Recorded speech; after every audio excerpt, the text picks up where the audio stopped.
नमस्कार दोस्तों, बहुत बहुत स्वागत है आपका आपके अपने YouTube channel exam Guru tips and tricks में। दोस्तों, रेलवे ग्रुप डी परीक्षा गणित के लिए टॉप 10 प्रश्न डेली हमने ये सीरीज शुरू किया था। ये सीरीज मैं लेके आ रहा हूँ कहाँ से प्रश्नों को उठा रहा हूँ। तो आपको पता है, मैथमेटिक्स के लिए हमने 500 प्रश्नों का एक गेस्ट पेपर तैयार किया था, जिसने एनटीपीसी में तो दमदार यहाँ पे धमाल मचाया कह सकते हैं, और ग्रुप डी में भी आपके लिए तबाही लाने वाले, यानी कि बहुत सारे प्रश्न आपके यहाँ से फंसने वाले हैं। बहुत सारे बच्चे थे जिन्होंने पीडीएफ नहीं ले पाए हैं, और पीडीएफ लेना चाहते हो तो टेलीग्राम ग्रुप में जुड़ जाइएगा, जिसका लिंक डिस्क्रिप्शन में मैंने दे दिया, वहां से ले सकते हो। और नहीं ले पाए कोई दिक्कत नहीं, आप क्लास नोट्स बनाते रहिए, यानी कि 10 क्वेश्चन मैं पहले दे चुका हूँ। ये सेकंड पार्ट है, यानी कि आज भी मैं आपको 10 क्वेश्चन दे रहा हूँ। देखो, कुछ दिनों से प्रॉब्लम आ रही है लैपटॉप में, पता नहीं मेरे क्या इशू आ गया, माइक में साउंड सही से नहीं आती। अभी मैं रिकॉर्ड कर रहा हूँ क्लास को, तो आई डोंट नो कि वॉइस क्लियर आ रही है नहीं, तो जो भी हो देख लीजिएगा, ठीक है। अभी देखो लॉकडाउन चल रहा है, तो इसमें मैं सही कहाँ करवाऊँ। यहाँ पे बात करें, क्लास नंबर 2 है, और जिन लोगों ने पहली बार चैनल को सब्सक्राइब नहीं किया, सब्सक्राइब कर लो। बहुत अच्छे से क्लास को करेंगे और बहुत अच्छे से सारे क्वेश्चन को करेंगे। एक और बात, मैंने 1000 स्टूडेंट को लेके सोचा था कि मैं एक ग्रुप बनाऊंगा, जिसमें 1000 स्टूडेंट के लिए मैं ऐड करूंगा, और उनको 45 दिन का शेड्यूल दूंगा कि किस प्रकार से आप 45 दिन को 4 घंटे के हिसाब से डेली का तैयारी रूटीन बना सकते हो, ठीक है। तो उसके लिए हम यहाँ पे कुछ क्लासेस लेकर आए हैं। तो ये तो डेली की क्लास अनअकैडमी पर चलती है। साइंस की, स्ट्रैटेजी की, मैथ की डेली 3 क्लास चलती है। साइंस की 7 बजे चलती है, ये भी 7 बजे चलेगी। स्ट्रैटेजी की 8 बजे चलती है, और मैथ की आपकी रात में 11 बजे चलती है। इनको भी ज्वाइन कर सकते हो। और एक और बात, कल आपका मॉर्निंग में 11 बजे मैं टोटल पूरा शेड्यूल आपको बताने वाला हूँ, और पीडीएफ भी आपको टेलीग्राम पे देने वाला हूँ कि किस प्रकार से आप 45 दिनों में स्टडी करोगे, क्या टाइम टेबल रहेगा, क्या क्या नीड्स चाहिए, बुक आपके पास कौन सी होनी चाहिए, सब कुछ हम देखेंगे। आप एक काम करिए, क्लास को एनरोल जरूर कर लीजिएगा, लिंक मैं डिस्क्रिप्शन में दे दूंगा, ठीक है। और ये भी जो स्पेशल क्लासेस है, इनको भी आप ज्वाइन कर सकते हो। आज ये 7 बजे 8 बजे, और आपका स्टैटिक जीके आपके लिए मस्ट है ज्वाइन करना, ठीक है। तो चलिए शुरू करते हैं। उससे पहले हमारा टेलीग्राम ग्रुप, ये लिंक दिया है, इसको भी ज्वाइन कर सकते हैं, ठीक है। चलिए टेलीग्राम ग्रुप में जुड़ जाइएगा, मैं आपको बता दूंगा अनअकैडमी वाला कैसे ज्वाइन करना है। चलिए क्वेश्चन से शुरू करते हैं। पहला क्वेश्चन आपके सामने स्क्रीन पर, पहले वीडियो में बहुत सारी समस्याएं निकल के आई थी आप लोगों की, सर आप बहुत छोटा लिखते हो। चलिए हम बड़ा लिखने की कोशिश करेंगे। पहला क्वेश्चन है, यदि किसी संख्या का 3/4 का 1/3 का 4/5, सबसे पहले जब भी आपके सामने का मिले तो का मतलब क्या होता है? का मतलब होता है मल्टीप्लाई करना या गुणा करना, ठीक। का मतलब होता है मल्टीप्लाई करना या गुणा करना, क्लियर है। यदि किसी संख्या का, संख्या आपको पता है, नहीं पता, तो हम मानते हैं क्या है भैया, x मानते हैं। तो चलो, x का मतलब गुणा का 3/4 का, फिर गुणा है, फिर 1/3, फिर का है, फिर गुणा 4/5 का मान दिया है कितना भैया, 35 दिया है। अब यक्स की वैल्यू निकालना है, इन सारे को उधर ले जाओ, ये फ्रैक्शन में उधर जाएंगे तो उलट जाएंगे भैया। तो एक्स बराबर क्या हो जाएगा, 35 ज्यों का त्यों गुणे, ये इधर आएगा उलट जाएगा 4/3, ये इधर आके उलट जाएगा 3/1, और ये उल्टेगा आपका 5/4। भैया यहाँ पे कुछ कटेगा, हाँ 3 से 3 कटेगा, 4 से 4 कटेगा, ठीक। और 35 गुणा 7 हो जाएगा ना, 35 गुणा 5 हो जाएगा, कितना होगा भाई, 35 गुणा 5 करो, कितना हो गया, 5 5 25, कितना हो गया, बताओ इसका आंसर क्या होगा। ठीक है, आप लोग कमेंट करते रहो, आप लोग कमेंट करते रहो, आपके कमेंट्स बहुत जरूरी है, ठीक है। क्या 35 गुणा 5 होगा यहाँ पे, हाँ कितना होगा आंसर, 100, कितना होगा 175, ठीक है। तो ये इसका हो जाएगा ऑप्शन नंबर ए वाला राइट आंसर। चलिए आगे चलें, ठीक है, समझ में आ गया ना। कमेंट्स करते रहना, अच्छे अच्छे आपके कमेंट्स की बहुत ज़रूरत है हमें, और चैनल को सब्सक्राइब करिए, वीडियो पसंद है तो शेयर भी कर सकते हैं। चलिए नेक्स्ट क्वेश्चन की बात करें, दो संख्याओं के वर्गों का योग 68 है भैया, वर्गों का योग दिया 68, ठीक है। यानी कि हम मान लेते हैं एक संख्या x है, एक संख्या y है, इनका वर्ग क्या होगा भाई, x² और y², इनका वर्गों का योग दिया 68। तो यानी कि x² प्लस y² दिया है, वर्गों का योग दिया 68, इनके वर्गों का अंतर 32 है। यानी कि यहाँ पे x² माइनस y² बराबर 32। यहाँ पे हमने कुछ किया नहीं, हमने संख्या माना x और y, और जो भी प्रश्न कह रहा है हमने वही फॉलो किया। यहाँ पे आपको बड़ी संख्या निकालना, भाई x और y की वैल्यू तो निकालो, तभी तो बड़ी पता चलेगा कौन बड़ा है, x या छोटा, x या y कौन सा बड़ा है।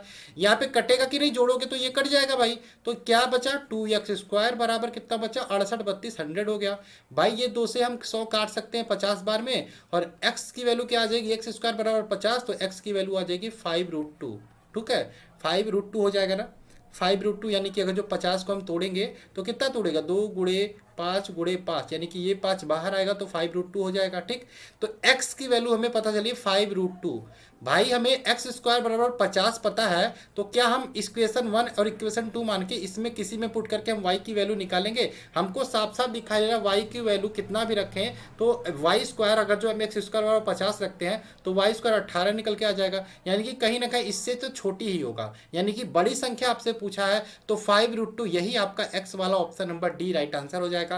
क्वेश्चन नंबर 3 की बात करें, दो क्रमागत सम संख्याओं के वर्गों का अंतर 100 है। भैया क्रमागत सम संख्या जैसे पहली संख्या 2 होगी तो दूसरी संख्या आपकी अगली वाली 4 होगी, सम संख्या क्रमागत।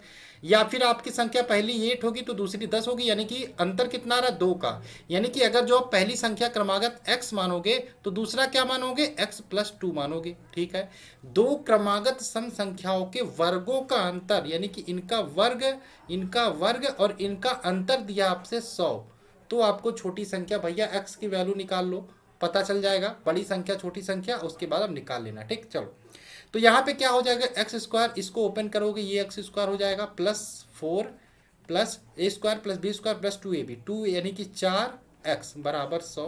कुछ कट रहा है? हाँ कट रहा है, इसको काटा। आपका 4x बराबर क्या हो जाएगा, ये +4 है इधर आएगा, -90 100 में से 4 माइनस कटा 96, और x की वैल्यू निकल के आ जाएगी कितना भैया 24, x की वैल्यू 24। अब x की वैल्यू 24, ठीक है, आपने एक संख्या x मानी थी, एक संख्या x+2 मानी थी, यानी कि छोटी संख्या 24 और बड़ी संख्या 26 हो जाएगा। तो छोटी संख्या पूछा है तो 24 ऑप्शन नंबर इसका बी राइट आंसर हो जाएगा। क्वेश्चन नंबर 4 की बात कर लेते हैं, वृहत्तम संख्या x जिसके लिए जो संख्या है 3 से विभाज्य है। भैया विभाज्यता का रूल क्या होता है, जब 3 से विभाज्य है तो अंकों का जो योग आएगा वो 3 से विभाज्य होगा, तभी वो संख्या विभाज्य होगी। और वृहत्तम संख्या की बात बोली है बड़ी से बड़ी, क्या अगर जो हम इसकी जगह पे 9 पुट करते हैं x की जगह पे, क्या तो इनके अंकों का योग 3 से विभाज्य हो जाएगा? नहीं, देखते हैं एक बार। 5 9 5 9 14, 14 7 कितना होगा 21, 21 9 30, 30 3 33, और 33 और 4 कितना हो जाएगा 37, और 37 9 कितना हो जाएगा 37, 38 40 41 और 5 46। क्या जो 46 होगा वो 3 से डिविजिबल है? नहीं, तो ये भी आपका पूरा संख्या 3 से डिविजिबल नहीं है। अब क्या करते हैं भाई, इससे छोटी आपका 7 रख के देख लेते हैं, 7 रख के देख लेते हैं। 7 रख के देखेंगे तो 7 5 12 12 और 7 कितना 19, 19 9 28, 28 3 31, 31 7 28 4 32, 32 आएगा? नहीं 32 नहीं आना चाहिए, 32 नहीं आना चाहिए। देखते हैं फिर से। ये देखो 7 5 12, 12 और 7 19, 19 और ये 9 28, 28 3 कितना हो गया 28 3 आपका 31, और 31 7 कितना हो गया 38, 38 4 42, हाँ 42 आएगा, और 42 भागा 3 ये तो 3 से डिविजिबल है, तो आपका 7 ही इसका आंसर हो जाएगा, ऑप्शन नंबर बी। चलिए 4 की बात करें। अब यार ये तो बहुत ही बच्चों वाला क्वेश्चन है, n +1/2 होता है, n कितना है 100, यानी कि 100 गुणे 101/2, 100 से कटा ये 50 बार में, 50 गुणे 101 कितना हो गया भाई 50 50। ये क्वेश्चन तो रटा हुआ होगा आपके दिमाग में। चलो आगे चले, क्वेश्चन नंबर 6 की बात करें। 8 का स्थानीय मान इस प्रकार से नंबर दिया है, इस प्रकार से नंबर दिया 2 6, इसमें आपसे पूछे 6 का स्थानीय मान 6 होगा। ठीक, 2 का स्थानीय पूछे 2 और कितना अंक है इसके बाद 1, तो 1 0। 9 का पूछे तो 9 कितना अंक है इसके बाद 2 0, भैया 900 हो जाएगा। भैया किसका पूछा 8 का पूछा तो हमने 8 लिखा, और इसके बाद कितने अंक है 1 2 3, तो यानी कि 3 0, 8000 ऑप्शन नंबर इसका डी। स्थानीय मान पूछे तो स्थानीय मान ऐसे निकालते हैं, जाति मान पूछे जिसका जाति मान पूछे वही उसका जाति मान होता है। 8 का जाति मान 8 होता है, 9 का जाति मान 9 होता है। कभी कभी इनका अंतर पूछ लेता है स्थानीय मान जाति मान का, तो स्थानीय मान 8000 और 8 का जाति मान 8, यानी कि 8000 में से 8 घटा दो, आपका वही स्थानीय मान जाति मान का अंतर आ जाएगा। तो इस प्रकार से आपसे एग्जाम में क्वेश्चन पूछे जाते हैं। पाई की बात करें, पाई की वैल्यू आप लोग 22/7 एग्जाम में क्वेश्चन सॉल्व करने के लिए रखते हो, लेकिन पाई की वैल्यू एक्चुअल में 3.14 ये दशमलव चलती रहती है। ठीक है, अब यहाँ पे आपसे पूछे 22/7 कैसी संख्या है, तो कहोगे भैया 22/7 एक परिमेय संख्या है। लेकिन अगर जो आपसे पूछ दे कि पाई कैसी संख्या, तो पाई एक अपरिमेय संख्या, इसको ध्यान रखिएगा। पाई अपरिमेय संख्या है और यहाँ पे 22/7 परिमेय संख्या है, option number A right answer होगा। क्वेश्चन नंबर 8 की बात करें, अब वैल्यू निकालना है। देखो सबसे पहली बात यहाँ पे दिया क्या है, ठीक है, अगर जो यहाँ पे देखे 17 13 11 3, यानी कि अगर जो देखते 17 क्यू ये 3 बार है, यानी कि ये 3 बार, यानी कि देख सकते हैं कहीं ना कहीं इसमें अगर जो हम 17 को ए मान लेते हैं, ए बराबर 17 मान लेते हैं, और बी बराबर 11 मान लेते हैं, और सी बराबर हम 13 मान लेते हैं, तो क्या दिया है ये भाई? तो ये दिया है आपका 17 को ए माना था, तो हमने देखा कि ए क्यू दिया है, प्लस बी क्यू दिया है, प्लस सी क्यू दिया है, प्लस क्या दिया है? 3 ABC बटे क्या दिया है भैया? बटे दिया है A square B square C square, यानी कि A square plus B square plus C square, minus है ना, minus A B minus B C minus C A, minus A B minus B C minus आपका C ए, यही तो दिया है, यही तो दिया है। कोई दिक्कत नहीं।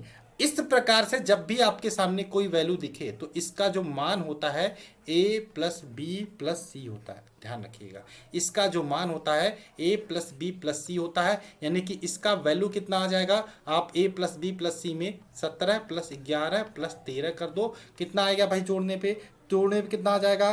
कितना आएगा? 41 आएगा। ऑप्शन नंबर इसका ए राइट आंसर हो जाएगा। क्वेश्चन देख के डरने से काम नहीं चलेगा, क्वेश्चन से भिड़ना पड़ेगा, क्वेश्चन से लड़ना पड़ेगा, क्वेश्चन को तोड़ना पड़ेगा। क्वेश्चन नंबर 9 की बात करें भैया, बच्चों वाला क्वेश्चन, लेकिन एग्जाम में पूछता है खूब है। चलो 1/, नीचे से सॉल्व करते हैं।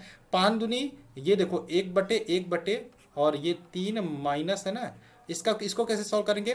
5 दूनी 10, 10 में से एक घटना कितना? 9, 9/5, यानी कि 9/5 लिखने के बाद 5 लिखने से क्या मतलब? 5 ऊपर चला जाएगा, यानी कि 5 यहाँ आ गया। चलो अब यहाँ पे आगे सोल्व करते हैं। 9 त्रिक 27, 27 में से 5 किया भैया 22, 22/9 होगा ना, तो 9 ऊपर चला गया, यानी कि 9/22। ऑप्शन नंबर क्या हो जाएगा भाई? Option number D right answer हो जाएगा। कोई दिक्कत कोई समस्या कमेंट कर सकते हो।